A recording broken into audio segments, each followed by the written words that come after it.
इस क्लास में हम विभवांतर के बारे में पढ़ेंगे। विभवांतर क्या होता है।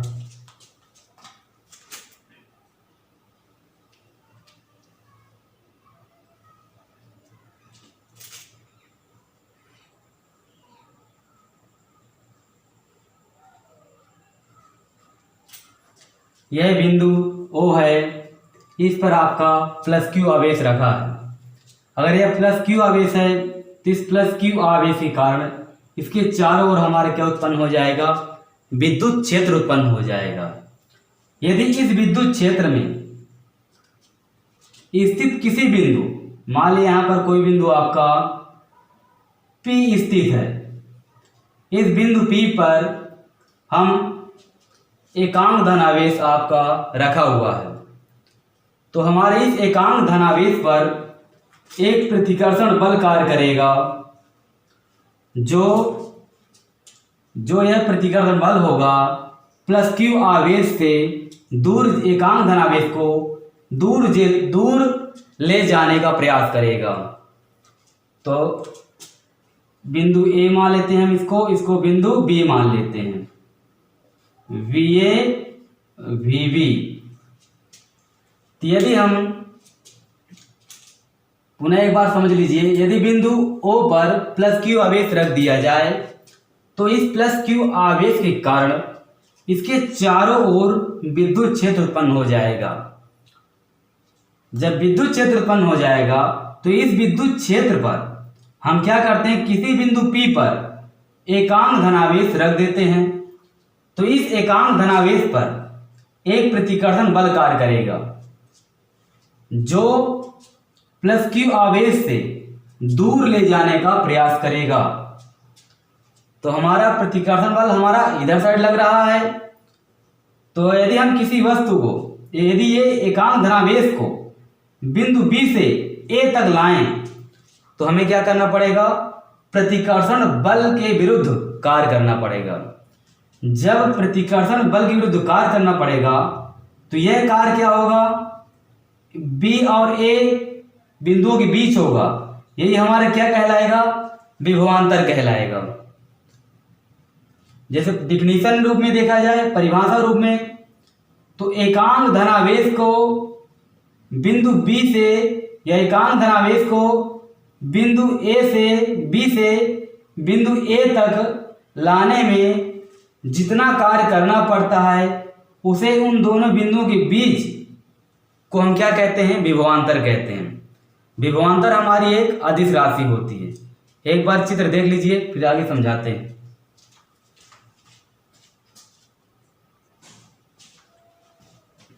हमने क्या बताया कि एकांक आवेश को बिंदु B से A तक ले जाने में जितना कार्य करना पड़ता है उसे इन दोनों बिंदुओं के बीच, B और A दो बिंदु हुए, इन दोनों बिंदुओं के बीच को हम क्या कहते हैं, विभवांतर कहते हैं।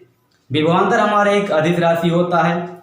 यदि हम, चूंकि देखो ये आपका प्रतिकर्षण बल, आपका बल जो हमारा इधर लग रहा है, यदि हम इस प्लस Q आवेश को, चूंकि बल इधर लग रहा है, अगर यहां से बिंदु B से A तक लाएं तो हमारा कुछ ना कुछ कार्य करना पड़ेगा। तो हम क्या लिखेंगे, यदि प्लस Q आवेश को बिंदु B से A तक लाने में W कार्य करना पड़े तो तब हमारे क्या होगा, बिंदु A और B के बीच विभवांतर कितना होगा। तब बिंदुओं A और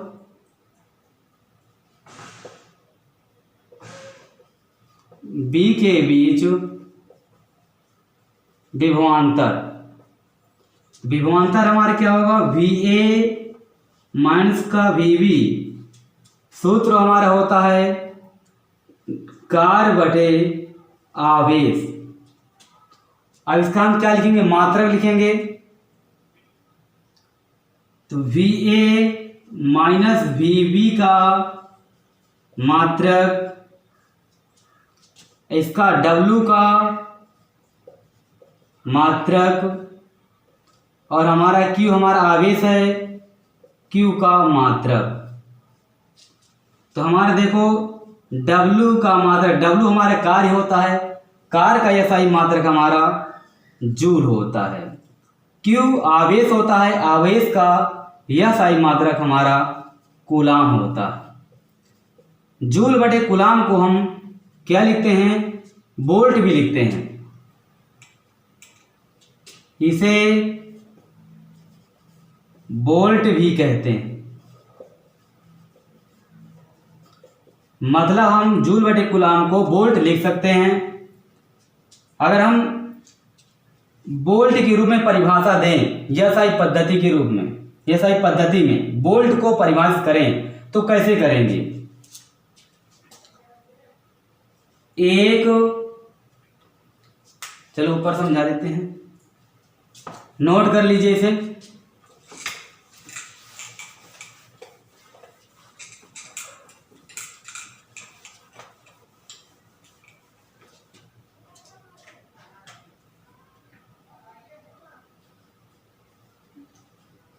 एक वोल्ट हमारा होता है 1 जूल बटे 1 कूलाम के, मतलब जूल बटे कूलाम को हम 1 वोल्ट लिख सकते हैं। तो हम इसको परिभाषा रूप में कैसे परिभाषित करेंगे, देखिए विद्युत क्षेत्र में, विद्युत ये तुम्हारा क्या रहेगा, पूरा विद्युत क्षेत्र रहेगा। विद्युत क्षेत्र में 1 कूलाम आवेश को, विद्युत क्षेत्र में 1 कूलाम आवेश को एक बिंदु से दूसरे बिंदु तक ले जाने में 1 जूल कार्य करना पड़े तो उन दोनों बिंदुओं बीच को हम 1 वोल्ट कहेंगे। यदि हम विद्युत क्षेत्र में 1 कूलाम आवेश को एक बिंदु से दूसरे बिंदु तक ले जाने में 1 जूल कार्य करना पड़े तो उसे उन दोनों बिंदुओं के बीच को हम 1 वोल्ट कहेंगे। यदि विद्युत क्षेत्र में 1 कूलाम आवेश को एक बिंदु से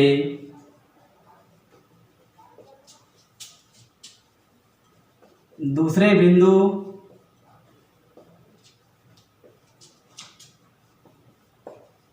ले जाने में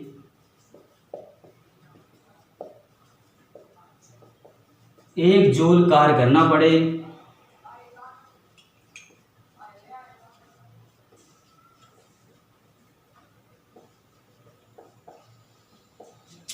तो उन दोनों बिंदुओं के बीच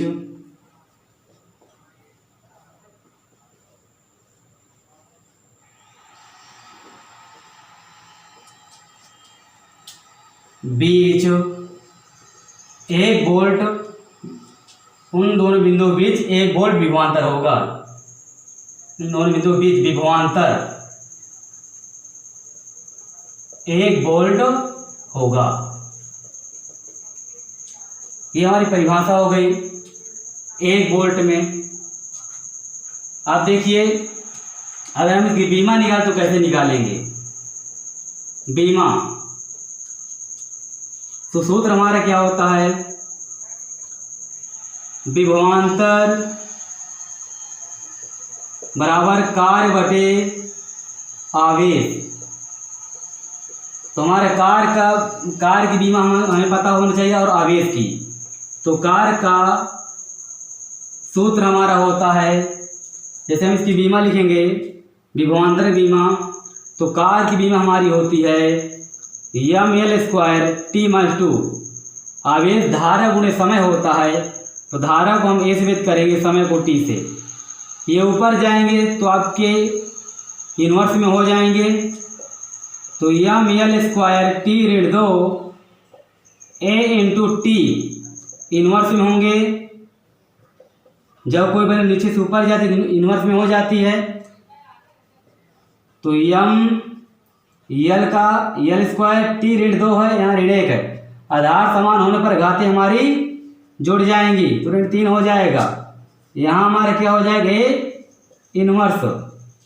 यह हमारा क्या रहा विभवांतर। नोट कर लीजिए।